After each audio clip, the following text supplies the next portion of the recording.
What is happening on this Thursday night? Hello to all of you. Week before Christmas, of course, no show next week because of the holiday, as I'm sure all of you know by now. But welcome to the bar. We appreciate every single one of you, whether you are watching live or you join us on demand. Can't say enough about the support that we receive. And speaking of support, before I talk football tonight, let's talk about Terry Grant, a $300 super chat. Absolutely unbelievable, stunning amount of generosity, Terry. I can't, there are no words to describe how thankful I am for a gift like this. Thank you so much for the super chat, especially this time of year. I'm sure you're buying gifts for other people, but thank you for being so charitable, so thoughtful. And again, your generosity, unbelievable. Terry says, sorry, I can't make the live stream tonight, but wanted to wish Nick and my fellow Patriots fans a happy holiday. I hope we're in the playoffs as of next week, and so do I. Terry, thank you so much for that $300 super chat. Just unbelievable, and I appreciate you, as always, your support from day one. Thank you, thank you, thank you. I ask you, what are you drinking tonight? I ask that question every single Thursday night when we go live to talk about the NFL during the season, and tonight I'm trying something different. This is Witch of Pungo, a pumpkin ale from Back Bay, which is a brewery down here in Virginia. It is a 7.0 ABV, a Witch of Pungo pumpkin ale. Salute to all of you. Cheers to all of you. Again, happy holidays, all that good stuff. Hopefully all of your shopping is done, or most of it is done. I appreciate you. It's good. First time I ever had that. It's good. Of course, again, I ask you what you're drinking. And Vin, who is known now as Mr. Ruger 2, I don't know why, but Sailor Jerry and Coke tonight. Little Sailor Jerry action. Amy jumps in and says, try that again. Amy jumps in and says, happy holidays, Terry and all, nursing a bit of a cold. Well, hopefully you get better soon. So tonight is hot cocoa with a splash of Ryan's Irish cream, which sounds like something that my wife Kelly would love. The Ryan's Irish cream. So hopefully all of you are ready for an action-packed Crafts and Kickoffs, because let me tell you, there is so much to talk about this week. And I know I say that a lot of weeks, but especially this week. I mean, some significant news coming out of the NFL over the past several days, some significant matchups coming up, starting with tonight's game, which is hopefully going to be awesome. But we start with story number 5, which is Tua Tagovailoa being benched. The Tua era seems to be over in Miami. Quinn Ewers is going to start for Miami, and it just has to be the end of Tua with the Dolphins. Mike McDaniel, who is still the head coach, was Tua's guy, right? And if anybody's going to get Tua to work out as a quarterback at the NFL level and consistently be good, if not very good, it would have been Mike McDaniel. He seemed like the perfect fit for Tua. Tua seemed like the perfect fit for him.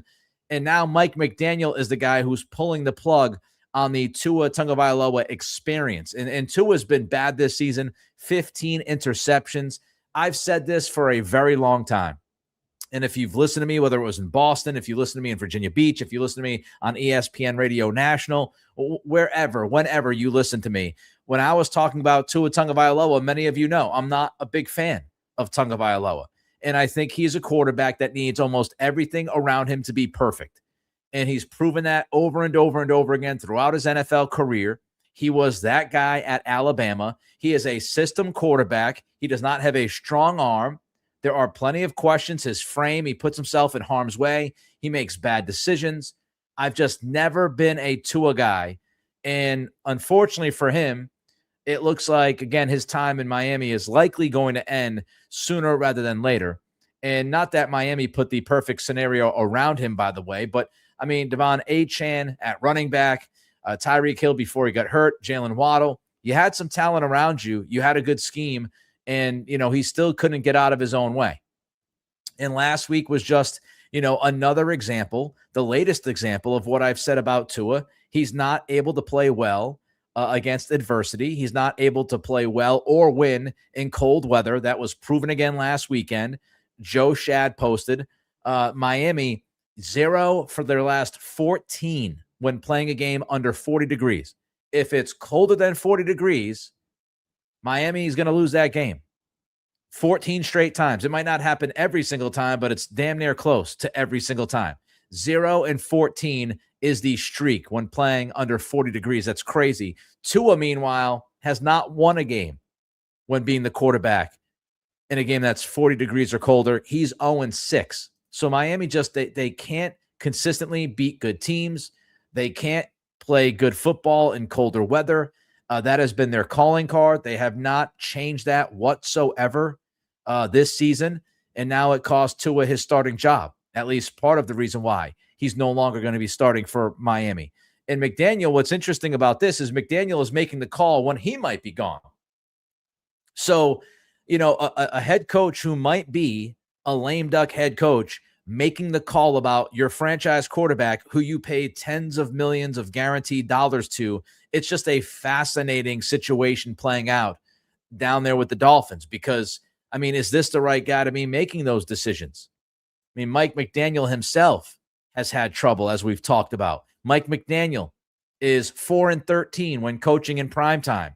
He had his 25th straight season. Well, Miami's had its 25th straight season without the playoffs, or a playoff win, rather. So, you're 4-13 in primetime under Mike McDaniel. You're 0 for your last 14 when playing under 40 degrees. You brought McDaniel in to get you to the playoffs and win a playoff game. He has not been able to do that. You're now working on a quarter of a century without winning a playoff game. It's a mess for the Dolphins. It's an absolute mess for the Dolphins. And now you look at Tua, and here's what I would do, okay? Here's what I would do. I would fire McDaniel. You've already fired the GM, Chris Greer. You let him go a couple months ago. I would hire a new GM. I'd hire a new head coach, and I would plan for a new quarterback path. That's what I would be doing. Get a GM, a head coach that can work in tandem, let them pick the next quarterback, and move on from Tua. The issue for Tua and the issue for the Dolphins is how much money Tua is still owed. Tua Tagovailoa, he has $54 million guaranteed next year. Miami is going to be paying a quarterback that is very unlikely going to play for them $54 guaranteed million next season. Ludicrous. On March 15th, $3 million of Tua's 2027 salary becomes guaranteed. But if Miami cut him, that would leave them with $99 million in dead money. If they cut him after June 1st, $67.4 million in dead money next year, and almost $32 million in dead money in 2027. This, my friends, is what we call a nightmare. The Miami Dolphins are stuck in a nightmare. They're going to end up paying Tua $54 million guaranteed to probably never take another snap again for their football team. It is absolutely ludicrous and brutal. It was a bad decision to begin with. I never bought into the Tua stuff. I don't know why they bought into the Tua stuff, but it is bad. And now what are they going to do? They're not going to end up with the top pick because they actually won a few games. So we'll see what happens with Miami, but it is a mess for them. All right, story number four. Micah Parsons tore his ACL last week against Denver. Tough injury, obviously. Parsons has been really, really good in 2025. I know Jerry Jones doesn't want you to know that, but it's the truth. Micah Parsons is tied for third in the NFL with sacks, 12.5. He has the most pressures in the NFL. Parsons had 83 pressures this year before this injury. His pressure rate is 20.7, which is bananas. And Micah Parsons, as he was in Dallas, he's a game changer. He's somebody who can make an impact immediately. He's somebody that can turn a game around. He is somebody that can win you a playoff game. He is somebody that if he gets hot, he can help you win a championship. Now, of course, he did not do that in Dallas, but don't mistake that for him not being a very, very good player. He's one of the best players in the NFL. Many would argue he's one of the top 5 or 6 players in the NFL. And when you look at the defensive side of the ball, you can make the argument that he is the best player in the NFL. So the Micah Parsons injury is obviously going to hurt Green Bay, but I don't think Green Bay is dead. Green Bay last year had the 6th defense in the league without Micah Parsons. So they still have some talent on that side of the ball. They don't have Kenny Clark. Obviously, they traded him in the Parsons deal to Dallas. They don't have Devontae Wyatt. That's going to hurt. Big defensive lineman that helps them. And they don't have Micah Parsons. So how can Green Bay find ways to win? Number one, they need Jordan Love to play at a very high level. They need high-level Love for like the rest of this season. He needs to, and he's played some great football, and he's really kind of entered into the MVP conversation over the last month and a half or so. But he needs to play at that MVP level every week. If you're Green Bay, you can't have Jordan Love struggle. You just can't. He needs to play great football. Matt LaFleur, not the biggest Matt LaFleur fan. I feel like they've hit their ceiling with Matt LaFleur. Maybe I'm wrong. Maybe he'll get more out of them. But they do have guys that can rush the passer even without Parsons. They've got Gary. They've got Van Ness. They've got Enagbare. So they've got some guys who can get to the quarterback, and those guys will have to step up exponentially with Parsons being gone. All right, what are you drinking? I am having a Witch of Pungo pumpkin ale from Back Bay Brew House. Is a fantastic beer. First time I've ever had this, and I've enjoyed it. 7% alcohol, ABV. Appreciate every single one of you. Cheers. And, of course, it doesn't have to be an alcoholic drink if you don't want it to be an alcoholic drink. It's fine. We accept all of you. All of you, whatever you're drinking, we appreciate you. All right, story number 3. It's always tough to go from an ACL tear to an ACL tear, but here we are. Patrick Mahomes tore his ACL last week against the Chargers. He also tore his LCL. The surgery has already been done, so he's already had this surgery. The Kansas City Chiefs head trainer came out this week and said that the best timeline for Patrick Mahomes is 9 months, give or take a month. He might be ready a month earlier than that. He might take a month longer than that. So it might go to 10 months. It could be 8 months, but really you feel like 9 months is what they're targeting. So obviously you get hurt in the middle of December, 10 months, you're looking at the middle of October. So tough news for Kansas City, who are officially out of the playoffs, which is a major swing and a miss for that organization. You have to get to the playoffs when you have Patrick Mahomes.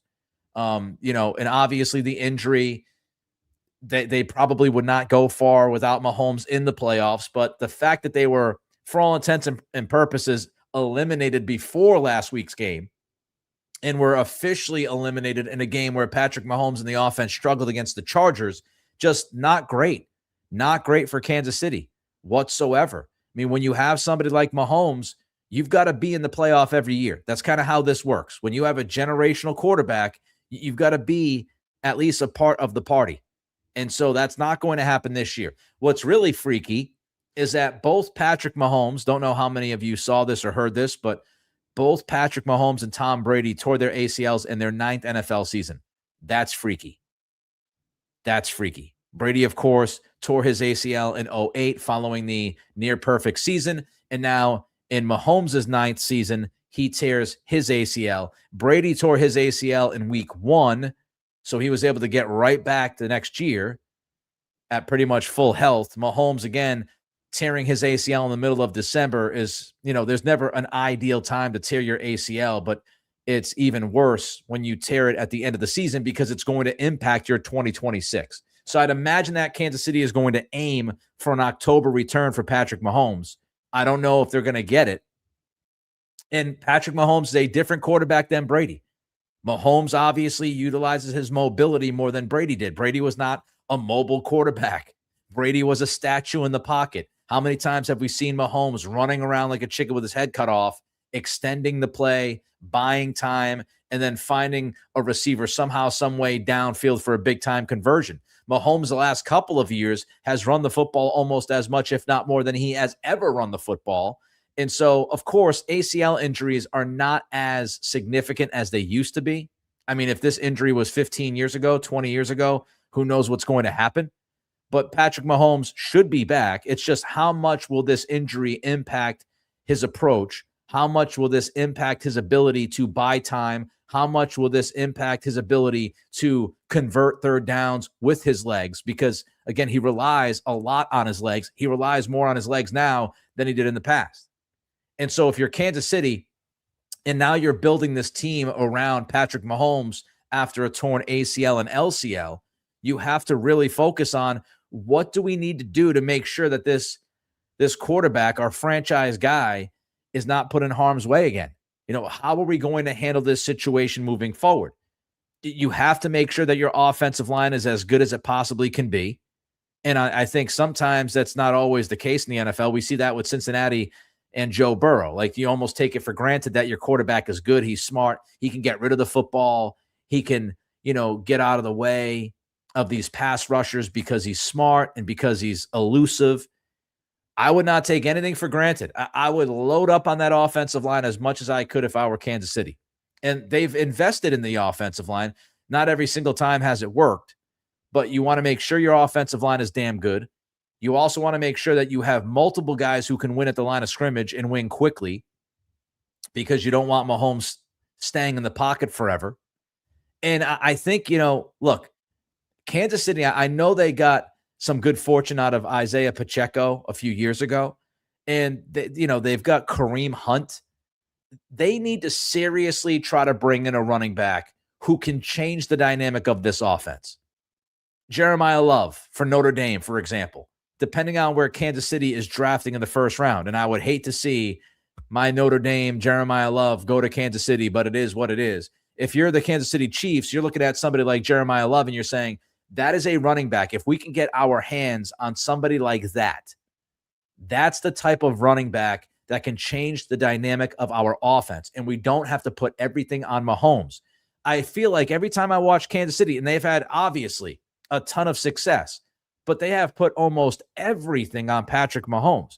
Their running game has not been consistent.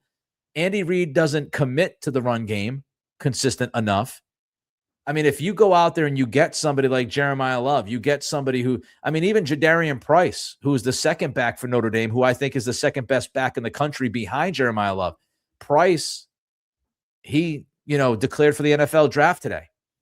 But go out and get a running back that you can give the football to 20 times a week and can give you a great chance to let Mahomes take a breath. I think that's what they should focus on. I would imagine Travis Kelce is gone. I thought Travis Kelce would retire before this past weekend. I think he's definitely going to retire. He's going to go marry Taylor Swift and go, on her tour with her. So he's going to move on, I would think. But now more than ever for Kansas City, team building and the draft is going to be critical to extend this timeline. It's going to be critical. You missed the playoffs this year. You're not going to have Patrick Mahomes, I would imagine, for the first month and a half of next season. It is absolutely critical that the Chiefs hit home runs in the draft. Andy Reid, 68 years old in March. I don't know how much longer he's going to coach. This team is aging. You look around and you feel like you got to get younger. You got to have more impact players. And so can you draft well enough to support Mahomes, and can you get that run game going? Here's one more note about Mahomes being done for the season. It's kind of wild. We as football fans have not watched a postseason without one of Brady, Manning, or Mahomes in 27 years. Think about how old you are right now. If you're older than 27, minus 27, that's how old you were the last time we had an NFL postseason without Tom Brady, Peyton Manning, or Patrick Mahomes. That's wild. More than a quarter of a century. That's nuts. All right, story number 2. Speaking of the playoffs, we have a great game tonight, obviously, which we'll get into in a little bit. But the NFC before tonight's game, the 1 seed is the Rams, and I would say the Rams are the best team in football. 2 seed is Chicago. How about the Bears? The Bears are the 2 seed. The Philadelphia Eagles, 3 seed. The Buccaneers, the 4 seed. And then your 3 wild cards tonight would be the Seahawks, the Niners and the Packers. The Niners, I feel like, are a story that none of us have covered well enough. Somehow, some way, the 49ers are 10-4 this season. I mean, just a tremendous job. So Rams, Bears, Eagles, Bucks, and then your 3 wild cards, Seahawks, Niners, Packers. Outside looking in, Detroit at 8-6, Carolina at 7-7, Dallas at 6-7-1. The NFC North, you've got Chicago going really head-to-head, literally this weekend, and for the division. Chicago's 10-4. Green Bay is 9-4-1. They play on Saturday night. Should be a fantastic atmosphere. Very interesting game to watch. The NFC South, both Tampa and Carolina are now 7-7. Carolina had a golden opportunity last weekend to, jump in front of Tampa, create a little bit of a cushion. They lost in New Orleans to the Saints. So now both teams 7-7 as they battle out for the NFC South. The NFC West, if you're wondering, you've got the Rams at 11-3. You got the Seahawks at 11-3. You got the Niners at 10-4. NFC West is a hell of a lot of fun. And we'll see how those teams battle each other over the next, 3 weeks or so. The AFC before this weekend, you've got the Broncos as the number 1 seed, Pats 2, Jags 3, Steelers 4. Your 3 wild card teams right now are the Chargers, Bills, and Texans. You could make the argument, by the way, that the wild card teams are better than some of the division leading teams. I would argue that the Texans and the Bills are 2 of the top, 3 or 4 teams in the AFC. It's kind of a compelling conference, right? Outside looking in, Indianapolis, 8-6 after losing last weekend. I said it last week. I think they're out. I think they're done. But they're still, they're still alive. 8-6. Baltimore, 7-7. The AFC North, it's going to be a battle between the Steelers and the Ravens. Steelers are 8-6. The Ravens are 7-7. And if you look at who they're playing this weekend, Pittsburgh has to travel to Detroit. I would favor Detroit in that game, obviously. And then you've got the Ravens hosting the Patriots on Sunday Night Football. And the Patriots are trying to get away from that final 30 minutes last Sunday against Buffalo. The AFC South is also interesting. The Jaguars are 10-4. The Texans are 9-5. This weekend, Jacksonville travels to Denver. Houston is hosting Vegas. So it's possible, if not probable, that Houston can actually end up taking over the AFC South. And it's possible, if not probable, that the Ravens could end up overtaking the AFC North. So there's still a lot. There is still a lot to figure out. I don't have to figure out what I'm drinking because I know the Witch of Pungo Pumpkin Ale from Back Bay Brew House, 7% ABV. Let me know what you're drinking. Don't forget to click that thumbs up if you're watching, whether on YouTube or if you're watching us on Facebook. If you're watching us on demand, hit that thumbs up. Help us out. Don't forget to throw a comment in. Don't forget to subscribe. A reminder, by the way, no show next week with Christmas. So I wish all of you an early Merry Christmas. I got a party at my house tomorrow night. Hopefully it doesn't get too out of control, but I'm looking forward to it. Should be a fun time. All right. Story number 1. Let's wrap it up as we've done the last few weeks looking at the top games. And I say this almost every week now. The NFL, the way this has lined up, man, oh man, it's like every single weekend we have at least 4, maybe more games that you look at and go, those are awesome games. Drama, talented teams. So this weekend, no different. Here's my count. 1, 2, 3, 4, 5, 6, 7, 8. I've got 8 of the games this weekend being a lot of fun to watch. Or, you've got playoff implications. It starts tonight.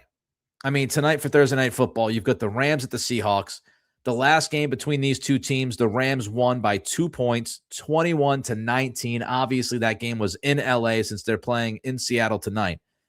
If you forgot about that game, Sam Darnold threw 4 interceptions. So even though Sam Darnold threw 4 picks, Seattle still lost that game by only 2 points. Can Sam Darnold bounce back from that awful game a few weeks ago against the Rams? I think the number one question for the Seahawks is Sam Darnold. and whether or not he's going to show up in the biggest of games.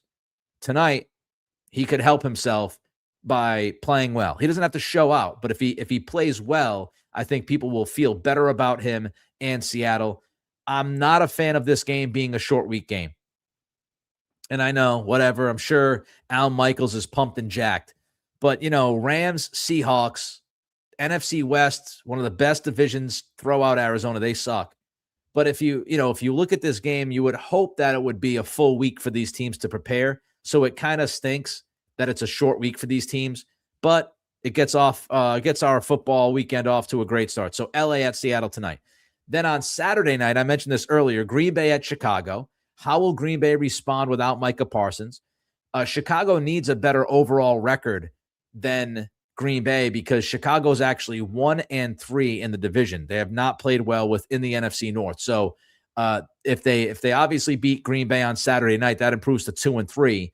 But they're still going to have to figure it out because I believe Green Bay is 4-1 in the division. So they've got to finish with more wins than Green Bay if they want to win the division. It'd probably end up as the 2 seed, although they probably have an outside shot at the 1 seed. But I think it's more likely Chicago ends up with the 2 seed if they can win that division. Then you've got the Chargers at the Cowboys. The Cowboys are mostly out at this point. Their defense is getting cooked, but it's still an interesting game because they could still continue to fight. And you've got the Chargers, who somehow, some way have competed and won games without their starting tackles. Justin Herbert, I feel like, is surviving every single week. And the Chargers and the Bills are kind of battling for the 5th seed in the AFC right now. Of course, the Bills still have a shot at the AFC East. If the Patriots win Week 17, Week 18 against the Jets in New York, really New Jersey, and if they beat Miami at Gillette Stadium Week 18, then the Patriots win the AFC East. But if Buffalo can continue to win and they finish and they end up doing what they got to do, they can leapfrog the Patriots for the division if the Patriots stumble the final 2 weeks of the season. So the AFC East is still up for grabs. The Athletic has the Patriots as the 73% favorites to win the division. They obviously have the upper hand because the Jets aren't good, the Dolphins aren't good. But we'll see how that plays out. If the Patriots lose the division, they could slide into the 5th seed. So then you're looking at where the Chargers are. So it's interesting kind of to watch that battle play out. Tampa Bay at Carolina. This is the NFC South battle, right? This is for the division lead after this week. Carolina, again, had a tough loss at New Orleans last week. The Buccaneers, they've fallen off a cliff. The Bucs are 1-5 in their last 6 games. This is a rematch. It's going to be a rematch in Week 18. So the division is still not settled. Fun to watch this weekend. But remember, these two teams will play again the last weekend of the season. Jacksonville at the Broncos. Man, oh man. The Jaguars' offense has been super hot. Cost me my fantasy matchup this week. You don't care, but it's the truth. Jacksonville has been really good offensively. Liam Cohen is doing a better job every single week with that offense. Jacoby Myers has made a big difference for that Jaguars offense. They just signed him, by the way, before we started this live stream to a 3-year extension. So congratulations to Jacoby Myers. He's going to hang out in Jacksonville for probably the rest of his career. So Jacksonville at Denver. You get the Jaguars' hot offense against the Broncos, one of the best defenses in football. Some would say the best defense in football. Jacksonville, interestingly enough, they have a better conference record than the Patriots. So Jacksonville still has a chance to end up with the 2 seed. So this could end up being a game between the 1 seed and the 2 seed, the eventual 1 seed and 2 seed in the AFC. That's what we could have this weekend. Denver, Jacksonville, Denver hosting the Jaguars. Pittsburgh at Detroit. Another fun game. If Detroit loses, they're pretty much out. They would be 8-7. It would be very difficult. They're pretty much out if they lose. Pittsburgh is trying to hang on to the AFC North. Again, the Ravens are hosting the Patriots on Sunday night. So the AFC North is still trying to sort itself out. I still believe that the Ravens will win that division, but we'll see. Then we have, speaking of the Ravens, the Patriots visiting the Ravens on Sunday night. And how will New England respond to their worst 30 minutes of football last weekend against the Bills? That's, to me, one of the biggest questions. Patriots also have several injuries on the defensive side of the ball, which is not going to help them. Baltimore is going to have the urgency. They've got the urgency to survive. They know they've got to win out. They know they've got to win this division to get into the playoffs. So they are going to be a very motivated football team on Sunday night. And of course, you've got Drake May and Lamar Jackson, which is, I think, a fun matchup for football fans, whether you're a Patriots fan, Ravens fan, or just NFL fan. I always think, you look at Drake May versus Lamar Jackson, we could have some fun plays in that game. And then you wrap it up on Monday night and you get the Niners at the Colts. This could be the Colts' last gasp. Phillip Rivers is going to start again for Indianapolis. Kyle Shanahan has done a great job. I'm not the biggest fan of Kyle Shanahan, but he has done a great job this year. I mean, San Francisco has had a ton of injuries, a ton of significant injuries. Nick Bosa out. Brock Purdy missed time. George Kittle missed time. I mean, we can go on and on. And somehow the Niners are 10-4. So the Niners heading to Indianapolis for Monday Night Football, and Indianapolis needs to win to stay relevant. The Niners, I don't want to say they're safe, but they got to feel really good at being 10-4 in the NFC. So, I mean, we're talking about 7 or 8 games this weekend that are going to have some major, major impact. Should be a lot of fun. And we got the college football playoff starting this weekend. We got Anthony Joshua versus Jake Paul. This is one of those weekends where I wish I was hosting a national radio show to talk about all this stuff, because just a ton of great things happening in sports this weekend. Don't forget to like, don't forget to comment, don't forget to subscribe. Everybody have a Merry Christmas. Off next week, of course, but cheers to all of you. Be safe this holiday season.